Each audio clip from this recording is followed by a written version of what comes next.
നമസ്കാരം. Raf talk ഫുട്ബോളിലേക്ക് അവർക്കും സ്വാഗതം. യുവേഫ ചാമ്പ്യൻസ് ലീഗിൻ്റെ സെമി ഫൈനലിൽ PSG എതിരാളികൾ ബൊറൂസിയ ഡോട്ട്മുണ്ടാണ്.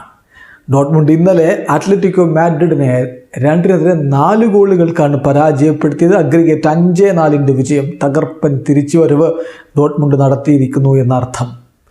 കളിയിൽ 34-ാമത്തെ മിനിറ്റിൽ ബ്രാൻറ്റിലൂടെ ഡോട്ട്മുണ്ട് ലീഡെടുത്തു. 39-ാമത്തെ മിനിറ്റിൽ മാറ്റ്സൻ്റെ ഗോൾ പിറക്കുന്നു. അങ്ങനെ 2-0 ലീഡുമായിട്ട് ഇടവേള സമയത്ത് അവർ കളിക്കളം വിട്ടു. എന്നാൽ പിന്നീട് അത്ലറ്റിക്കോ മാഡ്രിഡിൻ്റെ തിരിച്ചുവരവ്, ഹമ്മൽസിൻ്റെ ഓൺ ഗോൾ, അതിനുശേഷം കൊറേയുടെ ഗോൾ പിറക്കുന്നു. 2-2 എന്ന രൂപത്തിലേക്ക് കാര്യങ്ങൾ പോകുന്നു.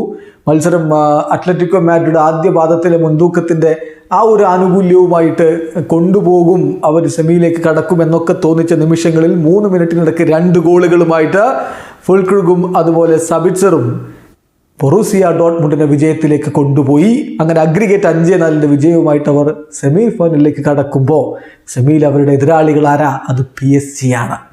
ഇന്നലെ ബാഴ്സലോണ നഗരത്തിലിട്ട് 4-1 തോൽപ്പിച്ചു. അഗ്രിഗേറ്റ് 4-6 വിജയം.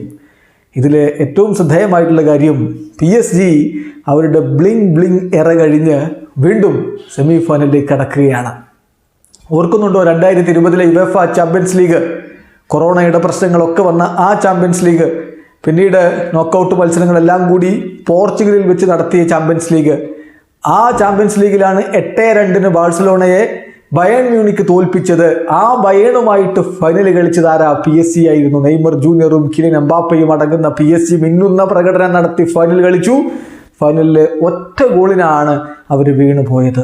PSG യുവേഫ ചാമ്പ്യൻസ് ലീഗ് ചരിത്രത്തിലെ ഏറ്റവും വലിയ ഒരു മുന്നേറ്റമായിരുന്നു അത്. തൊട്ടടുത്ത വർഷം അവർ വീണ്ടും സെമി ഫൈനൽ കളിച്ചു, പക്ഷേ പുറത്തായി. പിന്നെ മെസ്സി വന്നു. 2 സീസണുകളിൽ മെസ്സി ഉണ്ടായിരുന്നു PSG-ക്കൊപ്പം. അങ്ങനെ മെസ്സി, നെയ്മർ, എംബാപ്പെ മിന്നിക്കത്തുന്ന ഒരു ത്രയം, MNM ത്രയം അവരെ കിരീടത്തിലേക്ക് കൊണ്ടുപോകും എന്ന് പലരും സ്വപ്നം കണ്ടെങ്കിലും ഒന്നുമായില്ല എന്ന് മാത്രമല്ല, പ്രീ ക്വാർട്ടർ പോലും കടക്കാൻ കഴിഞ്ഞില്ല. അതിൻ്റെ ഫലം എന്താണ്?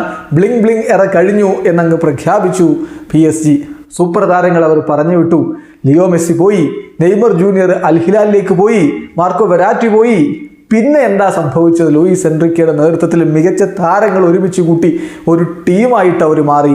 ഇന്ന് എംബാപ്പെ അവരുടെ സൂപ്പർ താരമാണെങ്കിൽ പോലും മറ്റു താരങ്ങളും ഒപ്പത്തിനൊപ്പം നിൽക്കാനുണ്ട് എന്നുള്ളതാണ് അവരുടെ കരുത്ത്. ആ കരുത്തിലാണ് ഇപ്പോൾ PSG മുന്നോട്ട് പോകുന്നത്.